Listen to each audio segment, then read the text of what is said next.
자, 히브리서 13장 21절 길지 않으니까 우리가 같이 한 목소리로 봉독을 하겠습니다.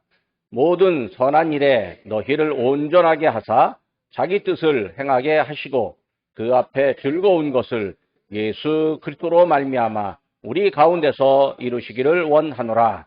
영광이 그에게 세세무궁토록 있을지어다. 아멘.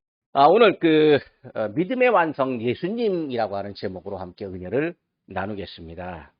우리는 지난주에 믿음의 주 예수님을 봤습니다. 지난주를 잠시 돌아봅니다. 예수님은 믿음의 창시자이고 완성자입니다. 예수님은 창조주입니다. 예수님은 우리의 구원을 시작하고 완성하신 분입니다. 예수님은 믿음과 구원에 관한 전권을 행사하시는 분, 멜기세덱의 반차를 쫓는 대제사장입니다. 우리가 믿음의 초기에는 나 스스로 내가 믿는 것으로 착각합니다. 이것이 이제 믿음의 초보 수준입니다. 그러다가 믿음 생활을 지속하고 초보에서 벗어나 믿음이 성숙하게 되면 예수님이 내게 믿음을 주셨구나. 예수님이 나를 믿음으로 인도하셨구나. 이렇게 깨닫고 고백하게 됩니다. 사도 바울이 고백하는 것처럼 나의 나 된 것은 하나님의 은혜라고 하는 믿음을 갖게 됩니다. 그러므로 우리는 예수님을 내 삶의 주인으로 고백하고 또 내 삶의 주인으로 믿기에 예수님의 말씀에는 전적으로 순종합니다. 이것이 믿음입니다. 예수님은 당신을 주인으로 고백하는 믿음을 가진 우리를 은혜로 인도해 주십니다. 이제 오늘 우리는 히브리서 12장 2절 강의 5번째 시간으로 믿음의 완성 예수님, 온전하게 하시는 예수님을 보려고 합니다. 지난주에 보았듯이 원래는 믿음의 창시자를 믿음의 주로 번역을 했고 이어서 믿음의 완성자라는 의미를 우리말 성경에서는 온전하게 하시는 이라고 번역을 했습니다.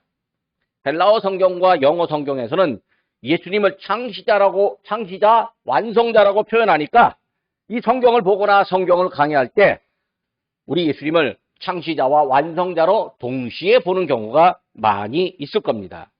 그러나 우리말 성경에서는 믿음의 주요 또 온전하게 하시는 이라고 풀어서 번역을 해 놓았으니까 믿음의 창시자 또 믿음의 완성자 나누어서 우리가 볼 수가 있는 거죠. 사실 우리말 성경에서 믿음의 완성자 이렇게 번역을 하면 설교자들은 이 본문으로 이제 설교를 할 때 완성이라는 단어를 많이 생각하게 될 겁니다. 그런데 온전하게 하시는 이라고 의역을 해 놓았으면 설교자들은 이 온전이라고 하는 의미를 찾으려 할 것입니다. 그러니까 사실은 완성자라고 하는 단어보다는 온전하게 하시는 분이라고 하는 표현이 예수님을 보다 더 자세하게 살피는 그런 관점을 제공합니다. 우리 어른들이 번역을 얼마나 이렇게 멋있게 해놓았는지 번역 보면서 감탄하게 됩니다. 그런 점에서 우리말 성경이 원문 성경과 영어 성경에 비해서 약간 좀 풀어쓰고 조금 복잡하게 표현하는 경향이 있지만 읽는 우리들에게는 보다 더 자세하게 살펴보는 기회를 주고 있습니다. 완성과 온전은 어떤 차이가 있을까요? 예수님이 우리의 믿음을 완성하신다 하면 이게 사실 온전하게 한다라고 하는 의미입니다. 이런 점에서 우리말 성경이 비록 의역이지만 아주 잘 번역해 놓은 거죠.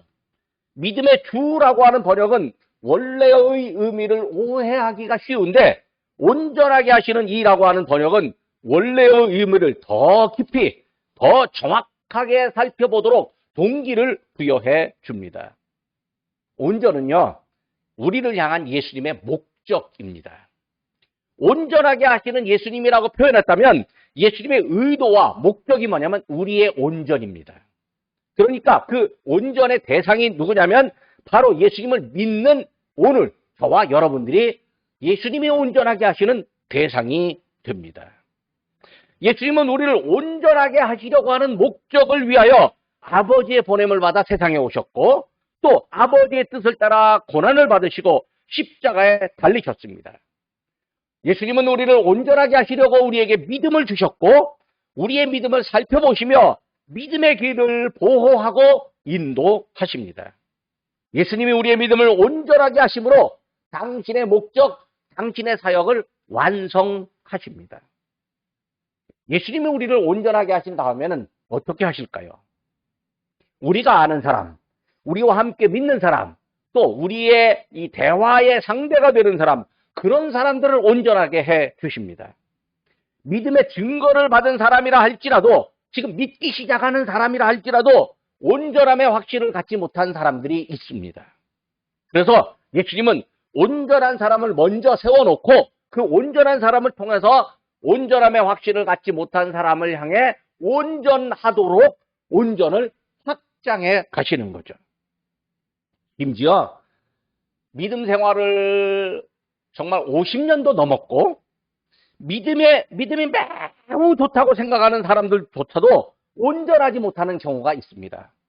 온전의 의미를 알지 못하고 온전의 경험을 하지 못하는 경우도 있습니다. 그래서 온전의 의미를 아는 사람, 온전의 경험을 하는 사람을 통해서 온전을 확산해 가십니다. 히브리서 11장 40절 말씀입니다. 이는 하나님이 우리를 위하여 더 좋은 것을 예비하셨은즉 우리가 아니면 그들로 온전함을 이루지 못하게 하려 하심이라.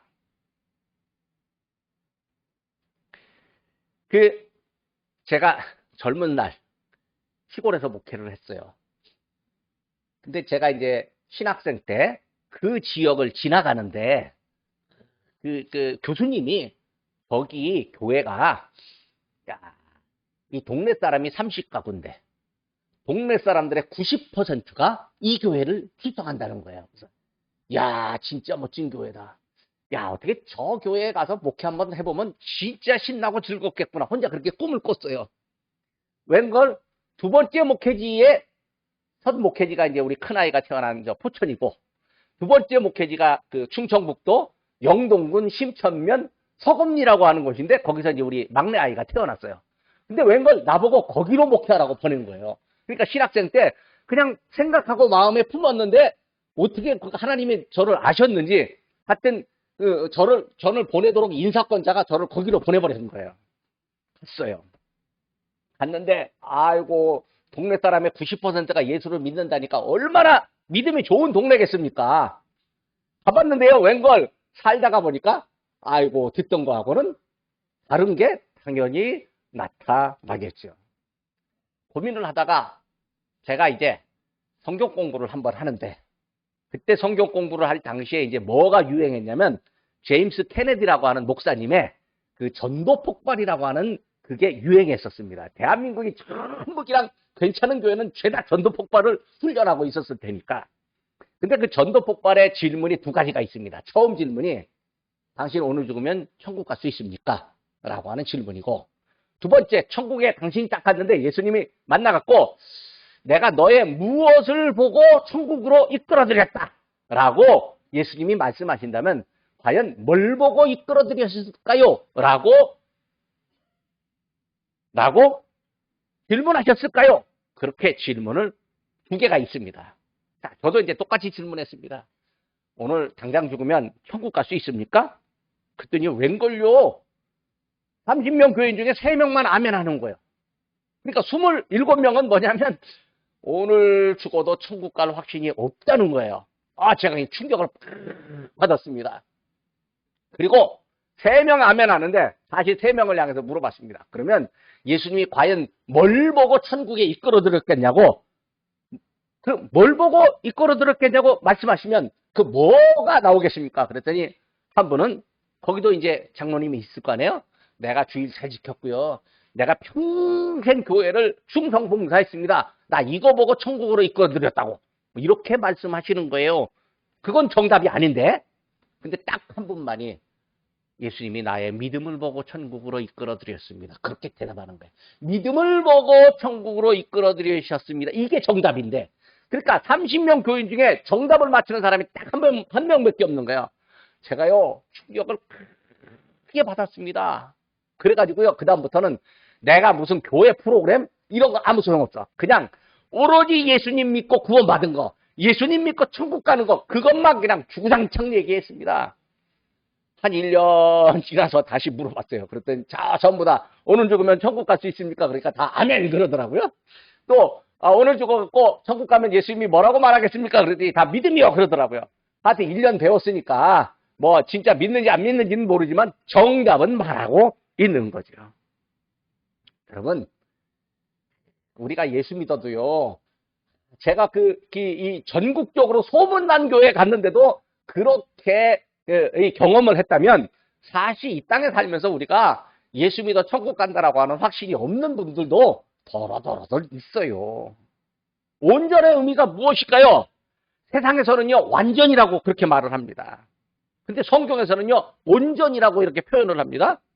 우리말 단어에서 완전, 또 온전은 어감이 달라요. 이 듣는 느낌이 달라요. 그러니까 두 단어는 다른 단어다, 다른 뜻을 가졌다, 이렇게 생각하지만 헬라어 성경이나 영어 성경을 보면요, 똑같은 말이에요. 근데 우리 어르신들이 이게 사람들이 오해하지 않도록 온전이라고 그렇게 번역을 해놓은 것 같습니다. 온전이라는 헬라어 단어, 제가 이제 한참 풀었는데 자료 1번에 이제 보충해 놓았습니다. 어떤 목사님이, 우리 노예 목사님이 제가 유튜브 설교를 올리니까 유심히 들었던 모양이에요. 자료가 있는데 왜 자료를 안 주냐고 전화가 왔어요. 그래서 제가 나 이거 다 쓰고 난 다음에 책도 좀 내려고 그래요. 그랬더니 책도 살 테니까 자료 먼저 달라고 그래갖고 오늘 자료까지 어제 먼저 보내드렸습니다. 자, 그렇다면 온전이라고 하는 것이 의미가 뭘까요? 히브리서의 구절들에서 온전과 비슷한 단어들이 많이 있습니다. 이걸 이제 살펴보면 알 것입니다. 첫째로 영원하고도 본질적인 죄를 용서받는 것이 온전입니다. 이걸 이제 영원하고도 본질적인 죄를 용서받는다, 이걸 속죄라고 말을 하죠. 하나님께서는 우리의 속죄, 죄사함을 위하여서 계획하고 실행하셨습니다. 구약에서는요, 율법의 제사로 속죄를 실행하셨는데 율법의 제사로는 완전한 속죄가 이루어지지 않았습니다. 히브리서 7장 11절에 말씀입니다. 레위 계통의 제사 직분으로 말미암아 온전함을 얻을 수 있었으면 백성이 그 아래서 율법을 받았으니, 7장 19절 앞부분입니다. 율법은 아무것도 온전하게 못할지라. 히브리서 10장 1절의 말씀입니다.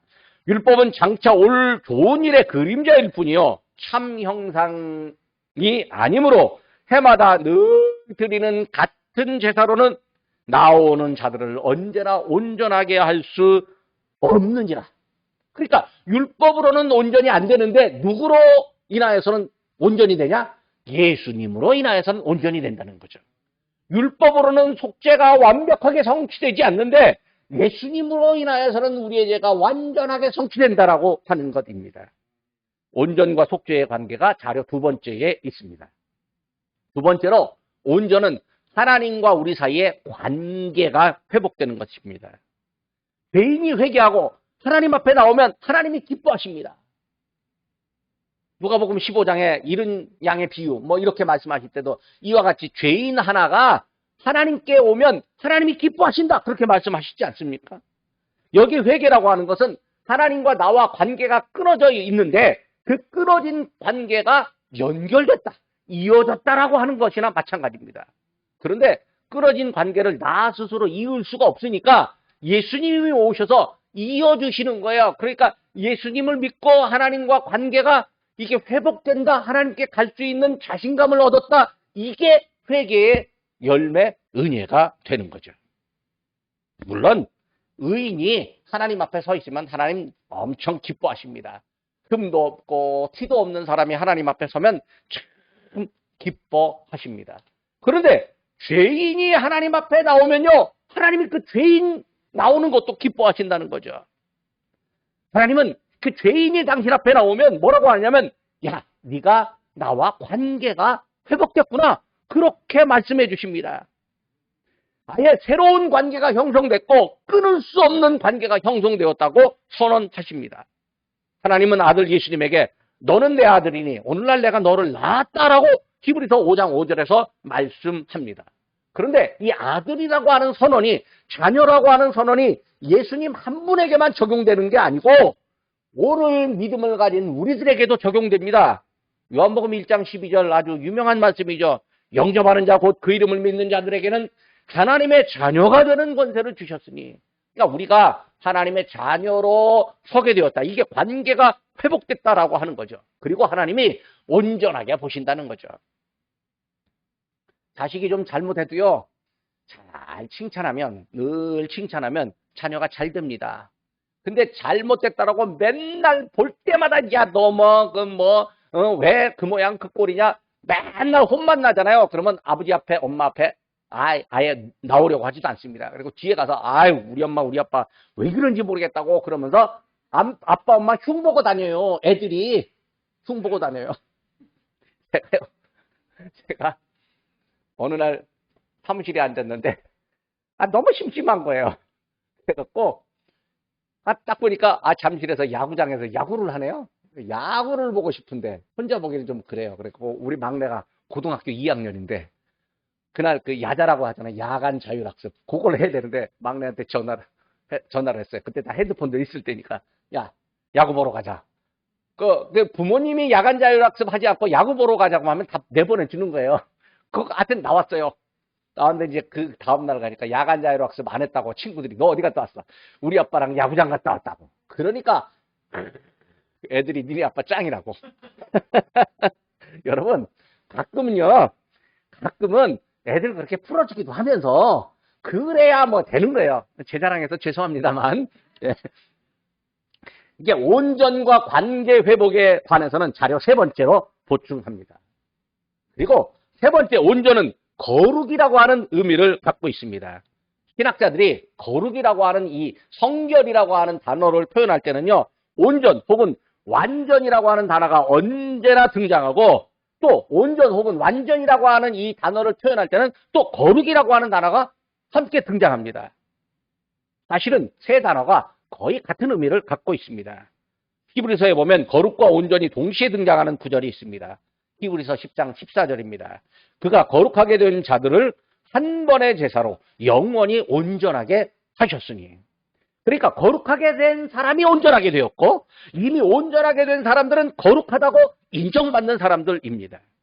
그러니까 거룩과 온전을 엄밀하게 정의를 내리면 다를 수 있는 거지만 성경에서는 거의 동일한 의미로 사용됩니다. 거룩과 온전에 관해서는 자료 네 번째로 보충을 합니다. 네 번째, 온전은 의롭게 된다는 말이기도 합니다. 성경에서는 어떤 방식으로 우리가 의롭게 된다라고 표현하고 있습니까? 당연히 믿음으로 의롭게 됩니다. 의롭게 된 사람, 즉 의인을 보는 시각이 있습니다. 그게 뭐냐면 온전하게 된 사람이다 라고 생각하게 되는 거죠. 온전하게 된 의인, 즉 의인만이 온전하게 되는 거죠. 믿음으로 의롭게 되었으니 믿음으로 의롭게 됨을 확신하는 그 사람이 온전의 길로 나아가게 되는 거죠. 히브리서에서는 하늘의 예루살렘에 도착하는 사람들 중에 온전하게 된 의인들이 있다, 그렇게 이야기합니다. 그러니까 온전하게 된 의인들이 뭐예요? 하늘나라 천국의 백성으로 완성된다는 거죠. 히브리서 12장 23절에 이렇게 말합니다. 하늘에 기록된 장자들의 모임과 교회와 만민의 심판자이신 하나님과 및 온전하게 된 의인의 영들과, 그러니까 온전과 의롭게 됨이 연결된다면 개념과 시관적으로는 인과관계가 있는 것처럼 보이지만 사실은 온전과 의롭게 되는 일이 거의 동시에 생기는 그런 생각을 가져도, 동시에 생긴다라고 생각해도 무방합니다. 온전과 의롭게 됨에 관해서는 자료 다섯 번째로 보충을 합니다. 자, 다섯 번째, 온전은 죽음을 의미하기도 합니다. 히브리서 11장 22절에 보면 믿음으로 요셉은 임종시에라고 말하는데, 여기 임종, 즉 죽어가는 것, 죽음의 온전과 의미가 통하는 텔루타오라고 하는 단어를 사용했습니다. 이게 텔루타오가 뭐냐면 끝난다, 마친다, 완성한다, 이런 뜻을 갖고 있습니다. 요셉의 죽음을 말하는 바로 앞에는 요셉의 아버지 야곱이 죽는 것을 얘기하는데, 이때는 아포데스코라고 하는 단어를 썼습니다. 그러니까 앞절과 뒷절에 같은 의미를 이 의미의 단어를 바꿔서 사용하는 건 일종의 이제 문학적 기법이기도 합니다. 다른 단어를 사용해서 독자들에게 지루함을 덜하고 읽어가는 재미를 주는 것이죠. 중요한 점은 히브리서에서 요셉의 죽음을 말할 때 온전과 비슷한 단어를 사용했다라고 하는 거죠.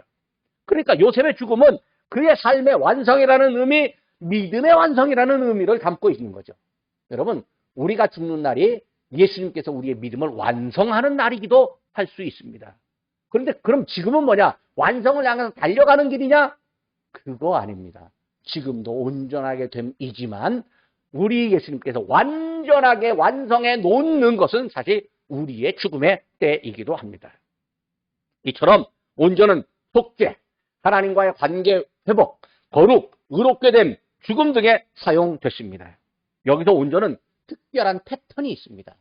유형이 있다라고 하는 거죠. 온전은 내가 시작한 것이 아니고 내가 완성하는 일도 아닙니다. 온전은 내가 하는 것이 아니니까 우리 예수님이, 하나님이 시작하시고 하나님이 완성하십니다. 그리고 우리의 온전은 예수님이 시작하고 예수님이 완성하셨습니다. 여러분, 믿음도 예수님이 내게 주셨고 믿음을 완성하시어 또 의롭게 됨도 하나님께서 내게 은혜로 주셔서 완성하셨죠. 우리가 은혜를 받았죠. 나로부터 시작된 것이 아니고 예수님으로부터 시작됐습니다. 온전도 예수님으로부터 시작됐습니다. 왜냐하면 예수님이 믿음의 창시자이고 완성자이기 때문에 그렇습니다. 그러니까 우리의 온전은 누군가 해줘야 되는 거죠. 불완전한 사람이 온전하게 해줄 수 없습니다. 그러니까 내가 불완전하면 남을 불완전하게 못합니다. 그런데 완전한 사람은 남을 완전하게 해줄 수 있는데 이 세상에 완전한 사람이 아무도 없잖아요. 그러니까 완전하신 예수님이 오셔서 우리를 완전하게 하시고 내게 완전함의 확신을 준 다음에 그럼 완전하게 된 확신 가졌어? 너도 다른 사람의 완전을 위해서 일해야 하는 거야. 알았지? 그렇게 말씀해 주십니다. 예수님이 마태복음 5장 48절에서 이렇게 말씀하십니다. 그러므로 하늘에 계신 너희 아버지의 온전하심 같이 너희도 온전하라. 그렇게 말씀하십니다. 베드로전서 5장 10절에서 하나님이 우리를 온전하게 하신다라고 말합니다. 모든 은혜의 하나님 곧 그리스도 안에서 너희를 부르사 자기의 영원한 영광에 들어가게 하신 이가 잠깐 고난을 당한 너희를 친히 온전하게 하시며. 그러니까 하나님의 아들 예수님이 우리를 온전하게 해 주십니다. 요한복음 17장 23절의 말씀입니다. 내가 그들 안에 있고 아버지께서 내 안에 계시고 그들로 온전함을 이루어. 이게 뭐예요? 예수님이 우리 안에 계시면 우리 안에 온전함이 이루어진다라고 하는 거죠. 하나님이 온전하시니까 하나님의 아들 예수님도 온전하십니다. 온전하신 예수님이 우리를 온전하게 하십니다. 히브리서 5장 8절과 9절 앞절의 말씀입니다. 그가 아들이시면서도 받으신 고난으로 순종함을 배워서 온전하게 되셨은지. 그러니까 온전과 거룩이 또 연결된다고 말씀드렸는데 예수님이 고난받으심으로 온전하게 되셨고 또 당신을 들이심으로 우리는 거룩함을 얻었습니다. 히브리서 10장 10절의 말씀입니다. 이 뜻을 따라 예수 그리스도의 몸을 단번에 들이심으로 말미암아 우리가 거룩함을 얻었노라. 이 구절을 보면요. 온전하신 예수님이 우리를 거룩하게 하신 거예요. 자, 그러면 예수님이 우리를 온전하게 하셨고 거룩하게 하셨다고 하니까 여기서 이제 질문이 생깁니다.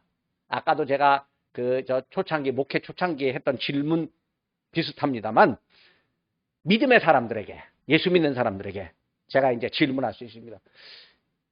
당신은 거룩합니까? 집사님 거룩하십니까? 집사님 온전하십니까? 이렇게 질문하면 우리가 자신 있게 대답할 수 있을까요? 오늘 설교의 내용으로 들었을 때는 아멘이라고 대답할 수 있습니다. 그런데 우리가 보통 때 뭔가 내 마음에 속상하는 일이 생겼고 누군가 미워하는 사람이 생기고 누군가 마음에 불편한 일이 생기는데 그때 당신은 온전합니까? 라고 질문하면 자신 있게 네, 아멘 이렇게 대답이 가능할까요? 교리적으로 보면 네, 아멘이라고 해야 되는데 아니라고 대답하면 믿음이 부족한 것 같고 네, 아멘이라고 대답하자니 내 믿음 생활, 내 생각, 내 감정, 내 행동을 스스로 돌이켜보니까 도저히 아닌 것도 같고, 이게 이제 소위 말해서 헷갈리게 되는 거죠. 그래서 자신있게 네, 아멘, 대답이 안 됩니다. 참 난감한 일입니다.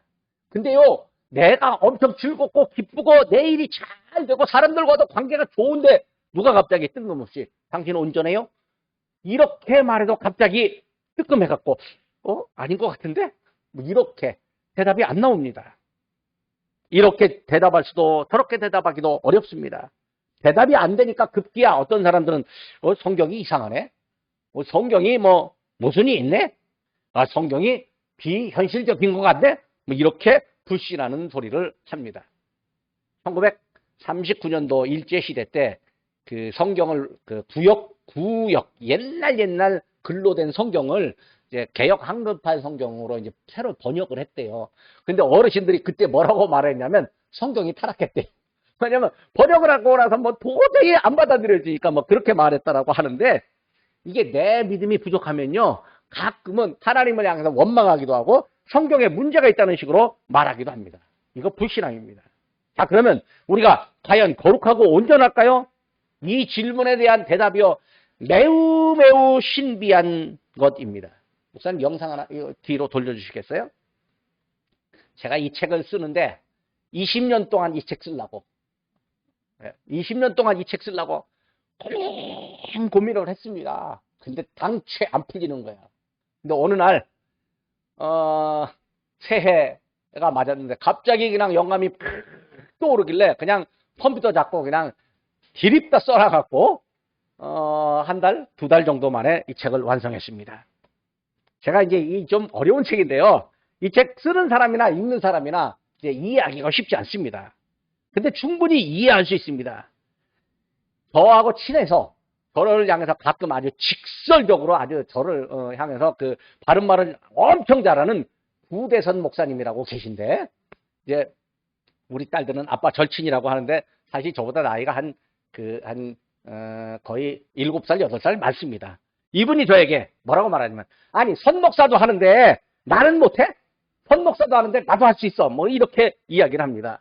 그러니까 제가 쓰고 이해했다면 여러분도 할 수 있습니다. 다 할 수 있습니다. 이것과 관련해서 간단한 설명이 이제 자료 6번에 있습니다. 제가 좋아하는 감리교 문병하 목사님이라고 있습니다. 하여튼 감리교 내에서 이 정풍 운동을 주도하는 분인데, 그분이요, 그 예화 자료를 매일같이 올려요. 근데 페이스북 그룹에 예화 자료를 하나 올렸는데, 제가 이 설교하는 중에 딱 올렸길래, 야, 딱 맞다. 그래서 그 예화를 그대로 이제 끌고 왔습니다. 그분의 예화를 설명까지 함께 보려고 합니다. 성경학자인 스코필드 박사라고 하는 분이 버지니아주 스탠톤의 한 정신병원을 방문했습니다. 스코필드는 이제 병원을 안내하는 병원장에게 한 건장한 육체를 가진 젊은이를 보면서 말했습니다. 엄청 건장합니다. 여기 근육들이 쫙 튀어나와갖고, 야, 진짜 이 어디 가도 함부로 누가 건들지 못할 청년입니다. 근데 정신병원에 와 있어요. 그러니까 뭐라고 말하냐면, 아이고 저 젊은이가 난폭해지면 다루기가 매우 어렵겠습니다. 이렇게 말하니까 병원장이 껄껄 웃으면서 대답합니다. 예, 그렇지만 저 젊은 사람은요, 한 번도 자기 힘을 발휘해 본 적이 없습니다. 자기는 힘이 없다는 망상에 사로잡혀 있어가지고요, 항상 자기가 힘이 없고 약하다고 불평하며 나에게 힘이 좀 되는 약 좀 달라고 그렇게 이야기를 합니다. 이 모습을 본 스코필드 박사가 아주 진지하게 말했습니다. 아, 그렇군요.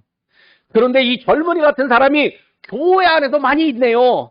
이 내 안에 계신 성령의 능력으로 수많은 재능과 능력과 힘을 받았음에도 불구하고 교인들이 재능을 사용할 믿음과 지혜와 헌신이 부족합니다. 사람들은 항상 능력을 달라고 기도합니다만 이미 하나님은 사용할 만한 능력을 그 안에 넣어주셨습니다.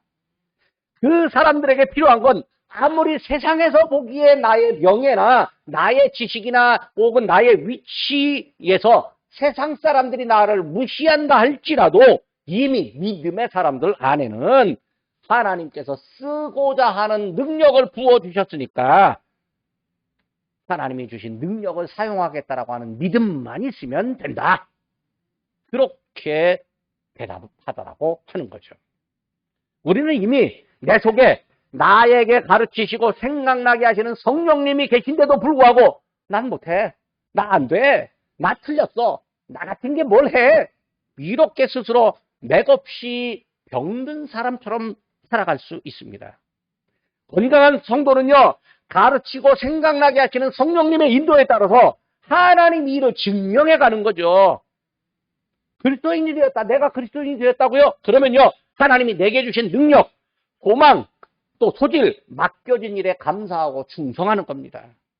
다만 믿기 전에는 나만을 위해서 사용했는데 믿은 다음에는 하나님과 공동체를 위해서 사용하는 것입니다. 은사는요, 특별하고 새로운 능력으로 나타날 수도 있지만 우리에게 이미 주어진 하나님의 은혜와 하나님께서 주신 그 재능을 다시 새롭게 발견하는 일이기도 합니다. 내가 지금 기쁜 일, 내가 잘하는 일, 그리고 그 일이 공동체에 유익을 주고 또 하나님께서 기뻐하신다면 내게 기쁨이 있다면 그게 하나님께서 주신 은사라고 하는 거죠. 성령은 바로 그걸 잘 하도록 우리에게 가르치시고 잘할 수 있도록 인도해 주십니다. 여기까지가 이제 문병하 목사님 얘기입니다. 여러분, 믿음을 가진 우리가 거룩합니까? 온전합니까? 나의 생각은 내가 오류투성이다. 오류투성이라고 말과 행위는 불완전하게 짝이 없지만 하나님은 우리의 존재를 온전하게 하셨습니다. 하지만 우리의 생각과 말과 행동은 존재의 온전을 따라가지가 못합니다. 그래서 우리는 우리 스스로 쳐서 주님께 복종하는 거예요. 우리가 행동으로 거룩함이나 온전을 이룰 수 없습니다. 우리가 행동으로 혹시 거룩함이나 온전을 보였다면요, 그건 내가 온전해지는 과정이 아니고요, 이미 온전하게 된 우리에게 하나님이 우리의 온전을, 하나님의 온전을 함께 증명시켜가는 것이죠. 우리 존재의 온전, 하나님이 우리를 거룩하게 하시고 온전하게 하셨으니까 그에 따라서 거룩하고 온전을 나타내는 일에 우리가 힘쓰게 되는 거죠. 행위로 구원받을 수 없는 것처럼 행위로 온전해지지 않습니다. 구원이 하나님의 선물이듯 거룩과 온전도 하나님의 선물로 가능합니다. 자, 그러면 이제 만약에 누가 나에게 당신 거룩합니까? 온전합니까? 이렇게 대답하면 어떻게 대답하면 될까요? 이럴 땐 머뭇거리지 말고 대답하면 이렇게 하면 됩니다. 하나님께서 하나님 영광을 위해서 나를 거룩하게 하셨습니다. 나의 행동은 하나님의 온전하심에 따라가지 못하고 나의 행동은 나의 존재의 온전을 따라가지 못하지만 하나님께서 나를 하나님 앞에 온전하게 서도록 나를 불러주셨음을 나는 믿습니다. 만약에 아니 말을 많이 하지 말고 예, 아니요 이렇게 대답하라고 하면 예 라고 하면 됩니다. 다만 예에 적합한 완전한 인품도 성품도 행위는 아직 아니라고 하는 것만큼은 인정해야 됩니다. 그러면요, 또 이제 우리에게 그렇게 묻는 사람은, 그런 경우가 어딨냐고. 당신이 온전했으면 행위도 온전한 거지. 당신이 존재, 행위, 이런 거 왜 나눕니까? 라고 말을 하면 반대로 질문하세요. 당신 혹시 어머니에게 효도합니까? 그렇게 물어보세요. 그러면 어머니 마음에 들도록 효도합니까? 그럼 대부분요, 아니라고 말합니다. 난 불효자라고. 그러면 불효자면 어머니 아들 아닙니까? 그렇게 물어보면요, 불효자라도 어머니 아들 맞습니다. 불효자라도. 왜? 다만 어머니의 아들로서 어머니에게 흡족하실 만큼 내가 효도는 못해도 그래도 어머니의 아들은 변함이 없습니다. 여러분, 효도는요, 어머니의 아들을 어머니께 내가 아들임을 증명하는 것이지 아들 되려고 하는 것 절대 아니에요. 어떤 부모님들은 야, 너 내 아들이니까 내 아들 되라고 공부 잘해야 돼. 이 대학, 어느 S대학, 신림동 S대학 반드시 가야 돼. 신림동 S대학 못 가면 넌 내 아들 아니야. 이렇게 말하거든요. 그렇다고 아들 아니겠습니까? 근데 실제로 신림동 S대학 못 간 딸내미 하나가 성도 언니도 신림동 S대학을 갔는데 이 사람은 안암동 K대학을 갔어요. 안암동 K대학도 괜찮은 대학인데 아주 좋은 대학인데 근데요 안암동 K대학 갔다고 신림동 S대학 나온 부모님하고 언니하고 동생이 야 너는 우리 식구 아니야. 넌 내 동생도 아니야. 얘가요 우울증에 걸려갖고 밥도 안 먹고 빼빼 말라갖고 죽어가더래요. 근데 그때 마침 걔를 아는 선생님 하나가 저하고 동창생이야. 친구예요. 그래서 동창생 친구길래 갑자기 나보고 우울증에 대해서 아니에요. 뭐 잘 알지는 못하지만 뭐 쬐끔 안다고 그랬더니 그 얘기를 하는 거예요. 내가 아는 애가 하나가 K대학을 나오는데 얘가 이 거식증에 걸렸다. 이거 밥을 안 먹는다. 그래갖고 뭐 다 이렇게 된다. 그래서 아마 그 부모님은 S대학 나왔지. 그랬더니 어떻게 아니에요 나보고. 그거 안 봐도 비디오라고. 네가 가서 그 아이에게 너는 세상에서 가장 귀한 아이다. 너는 하나님께서 너를 이 땅에 귀한 일을 하게 하려고 너를 이 땅에 보내줬다. 그렇게 자꾸 얘기해라고. 내가 보기에 넌 정말로 멋진 아이라고 그렇게 얘기하고 걱정하는 부모님이 걱정하면 그렇게 얘기하라고. 부모님이 아이에게 너는 내 사랑하는 아이다. 넌 내 사랑하는 자식이다. 미안하다. 내가 너 S대학 못 갔다고 우리 자식 아니라고 말했는데 정말 미안하다고 눈물로 아이 앞에 잘못했다고 이야기해라. 그러면 아이가 회복된다. 그 다음에 어떻게 됐는지 제가 안 물어봤습니다. 여러분, 효도가 아들임을 증명하는 것이듯이 우리의 온전과 거룩도요, 우리가 하나님의 자녀, 하나님의 백성임을 증명해가는 일이라고요. 우리가 온전하게 되었다면 그 다음엔 어떻게 될까요? 가장 크게 나타나는 것이 진정한 순종에 대해서 이해하게 됩니다. 여기 순종은요, 나의 생각이 들어있지 않는 겁니다. 나의 의지도 들어있지 않는 겁니다. 이리저리 생각해보고 내게 유익이 되니까 선택하는 순종도 아닙니다. 순종 안 하면 눈치 보일까봐 순종하는 것도 아닙니다. 그저 주님의 뜻대로 사는 게 기쁘고 즐겁고 자연스러우니까 어찌 보면 덮어놓고 순종하는 거예요. 히브리서 5장 8절 9절 예수님이 순종으로 온전하게 되었다라고 이미 말씀드렸습니다. 예수님이 진정한 순종으로 온전하게 연결되었음을 안다면 또 온전하게 되었으므로 우리가 지속적으로 순종합니다. 우리 예수님의 순종이 그랬습니다. 예수님의 순종에 관해서 제가 자료 7번으로 보충합니다. 자, 우리는 예수님처럼 순종이 될까요? 안 될까요? 예수님은 하나님의 아들이니까 순종이 가능했겠지만 우리는 아이고 안 될 것 같습니다. 그렇다면 하나님이 우리를 하나님의 자녀로 왜 삼으셨겠어요? 우리가 하나님의 자녀라고 하는 확증이 선다면 하나님의 뜻에 순종하는 것 외에는 방법이 없는 거예요. 우리 힘과 경험, 내 지식으로 순종하려고 하면 순종 못할 조건들이 엄청나게 많이 나타납니다.